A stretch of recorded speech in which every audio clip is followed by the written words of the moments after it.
जमील अहमद खान साहब, former ambassador of Pakistan to United Arab Emirates. और आगे बढ़ते हुए जमील अहमद खान साहब, ज़ाहिर आप सिफारतकार रहे हैं, आपका बहुत गहरी नज़र है इस तरह के इंटरनेशनल रिलेशनशिप कैसे वर्क करती है।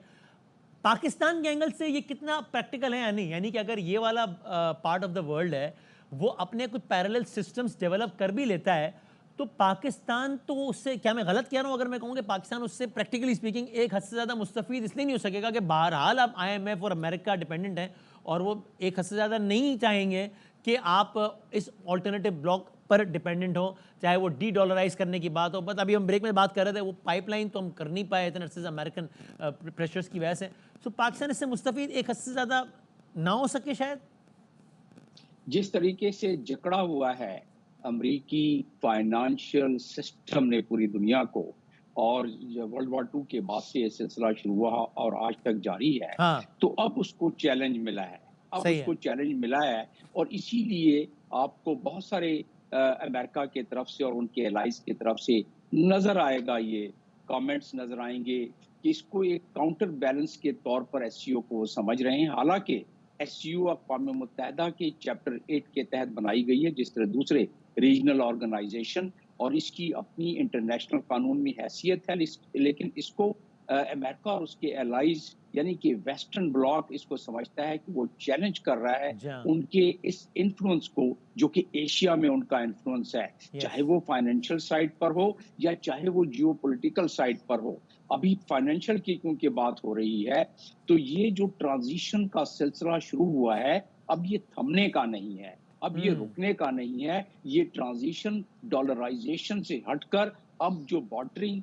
और जो करेंसी स्वैप का जो सिलसिला शुरू हुआ है, उसमें अब तेजी आएगी, कमी नहीं आएगी। और स्विफ्ट का अल्टरनेट आपने अभी सुलहरी साहब से सुन लिया है, तो उस लिहाज से ये बढ़ता जाएगा। लेकिन इन तमाम मामलात में जो कि पिछले बरस से चल रही हैं, उसमें एक ट्रांजिशन पीरियड होता है, एक टीदिंग पीरियड होता है। पाकिस्तान भी जिन शिकंजों में जकड़ा हुआ है कि 2029 तक, और मेरी तस्दीक करेंगे सुलहरी साहब अगर इसमें गलती हो तो, कि 2029 तक हमें 100 बिलियन से ज्यादा अदायगियां करनी है। तो वो हमें बहुत सारे जो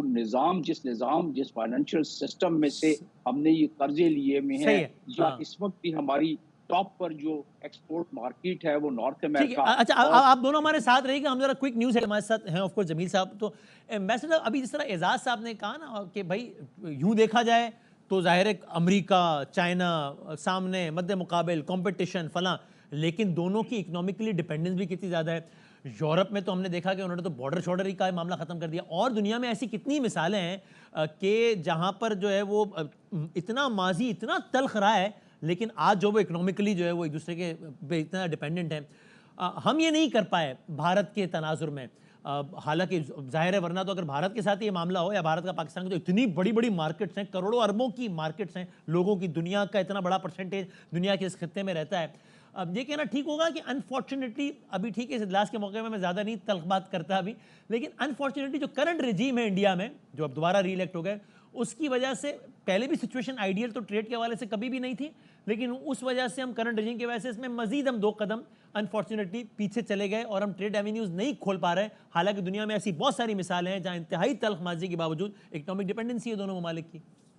या पाकिस्तान में तो इसने तो अपने म्यूचुअल रिस्पेक्ट, अपने इज्जत व नामूस व वकार को जहन में रखते हुए पाकिस्तान ने तो इस पे कोशिश की, लेकिन पाकिस्तान बिल्कुल यकतरफा तौर पर तो नहीं कर सकता। ऐसा ही। यकीनन आपने सही फरमाया कि इस वक्त जो रिजीम है इंडिया में, वो रिजीम उसका मतमा नजर और उसका मकसद ही कुछ और है, तो लिहाजा जिसकी वजह से ये नहीं हो रहा है। वरना 65% ऑफ द ऑल ट्रेड जितना भी है वो यूएई के थ्रू होके इंडिया का हमारे पास, हमारा इंडिया के पास जा रहा है। अगर ये डायरेक्ट ट्रेड हो, जो कि शंघाई कोऑपरेशन ऑर्गेनाइजेशन के आर्टिकल 3 के मुताबिक कनेक्टिविटी एक दूसरे को प्रोवाइड करना तमाम मेंबर ममालिक के जिम्मे आता है, तो इंडिया वैसे तो स्ट्रगल कर रहा है कि पाकिस्तान कनेक्टिविटी दे दे, लेकिन जो बाकी पॉलिटिकल साइड है इंडिया, उसमें नरमी नहीं दिखला रहा है। लेकिन ये जो धचका लगा है मकबूजा कश्मीर में आर्टिकल 370 के हवाले से, जो कि कांग्रेस अब आने के बाद उसने अपने मंशूर में पहले से शामिल कर लिया है, کہ ہم اس کو ایبروگیٹ جو ہوا ہے اس کو ریسٹور ختم کریں گے، تو اس لحاظ سے میں سمجھتا ہوں کہ شاید کوئی نرمی آگے آئے، اور یہ ایک نیچرل بہاؤ بھی ہوتا ہے کچھ چیزوں کا۔ انڈیا کا چائنا کے ساتھ یہ درست ہے کہ تقریباً 130-136 بلین کا ہے، اور یہ درست ہے کہ چائنا کا امریکہ کے ساتھ کوئی 635 بلین کا ٹریڈ ہے، اور اس کے علاوہ جو انویسٹمنٹ بتائی ہے افتاب صاحب نے، تو وہ تمام چیزیں درست، لیکن ایک نیچرل بہاؤ جو اس وقت چل رہا ہے، جس پہ کافی گفتگو ہو رہی ہے، جو کہ گلوبل ویسٹ سے گلوبل ایسٹ کی طرف، نہ صرف یہ اکانومی کے حوالے سے، اور اس کو بی آر آئی کو میں اس میں شامل کرتا جی ہوں، ہاں جی ہاں ہر وہ طاقت جو اکنامکلی مضبوط اور مربوط ہوتی جائے تو اس کو چیلنج سامنے سے ملتا ہے، اور اسی لیے ویسٹ کی طرف سے چیلنج مل رہا ہے، اور ہاں اسی لیے اس کو پروٹیکٹ کرنے کے لیے عسکری قوت بڑھائی جاتی ہے، اور یہی وجہ ہے کہ رشیا اور چائنا مل کے اسپیس میں اپنی ریسرچ، اپنی ایکسپیرینس اور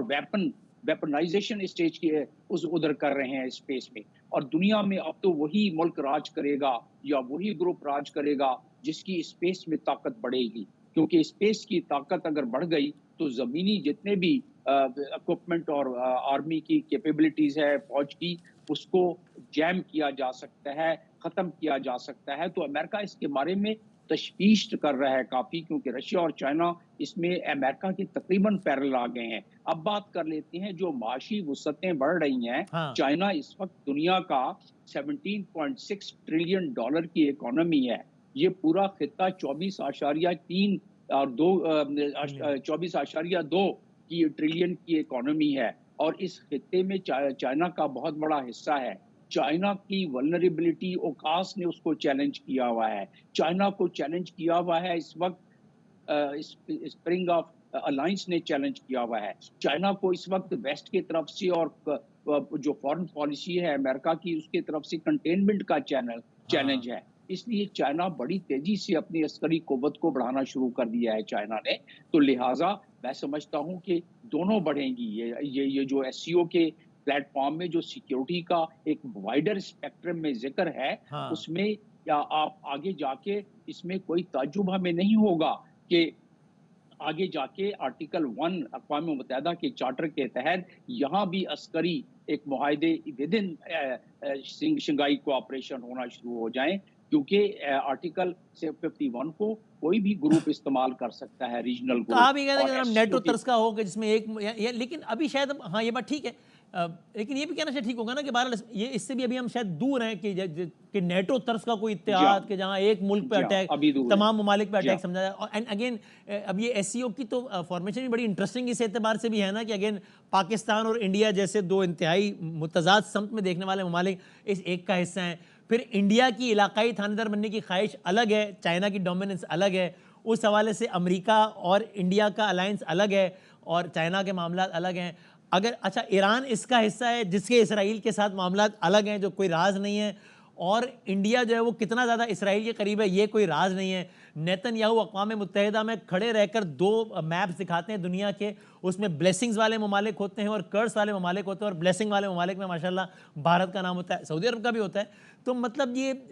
یعنی میرا خیال ہے کہ یہ کہنا ٹھیک ہوگا نا کہ بہت کمپلیکس سچویشن بھی ہوتی ہیں، بہت سمپل نہیں ہوتا جب ہم عالمی ممالک کی بات کرتے ہیں، صف بندیوں کے اندر مزید صف بندیاں ہوتی ہیں اور معاملات کے اندر الگ مزید معاملات بھی ہوتے ہیں۔ جمیل صاحب